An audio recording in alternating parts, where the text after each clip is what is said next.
नमस्कार मित्रों, आज आपके लिए पौराणिक प्रसंग लेकर उपस्थित हैं। आज का प्रसंग है क्रोध पर नियंत्रण करो।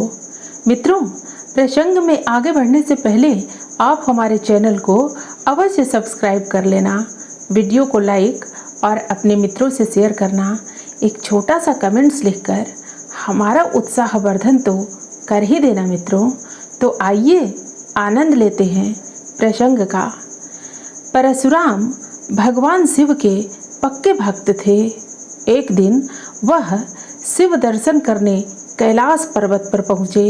पार्वती ने गणेश को आदेश दिया हुआ था कि समाधि और विश्राम के समय कोई भी शंकर के पास न आने पाए।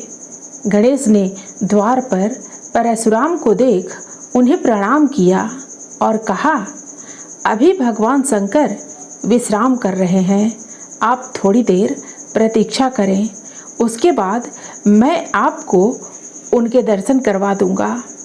भगवान शंकर मेरे गुरुदेव और आराध्य हैं, मुझे उनके पास जाने से कोई नहीं रोकता।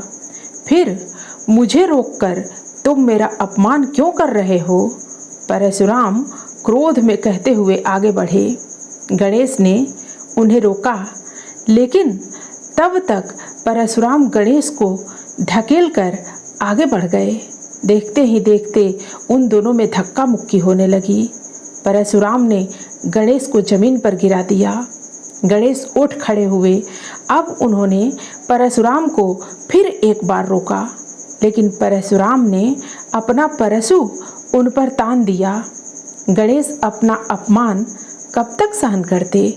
उन्होंने परशुराम को अपनी सूंड में लपेटा और चारों ओर घुमाकर समुद्र में फेंक दिया। परशुराम समुद्र में तैरने लगे। गणेश ने परशुराम को फिर सूंड में लपेटा और बैकुंठ का चक्कर लगाया।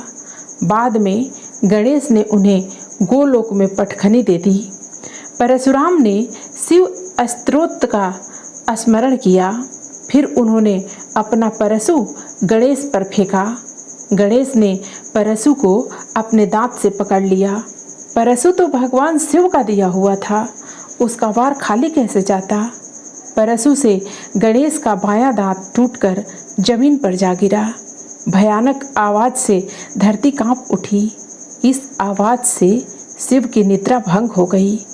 पार्वती भयंकर आवाज सुनकर गणेश के पास पहुंची। वह गणेश की हालत देख घबरा गई। वह गणेश को गोदी में लेकर शिव के पास गई और बोली, देव, आपके शिष्य परशुराम ने परशु से प्रहार कर गणेश को लहूलुहान कर दिया है। इसका एक दांत भी टूट गया है। बातें हो ही रही थी कि परशुराम तब तक भगवान शंकर के पास पहुंचकर उनके चरण दबाने लगे। पार्वती ने परशुराम से कहा, आज तुम अपने गुरुपुत्र गणेश पर ही वार कर बैठे, यह तुम्हारा अपराध है। परशुराम कुछ न बोले। इस पर पार्वती को क्रोध आ गया। परशुराम ने अपने गुरु शिव को देखा। गणेश ने भी भगवान श्री कृष्ण का स्मरण किया। तभी चमत्कार हुआ।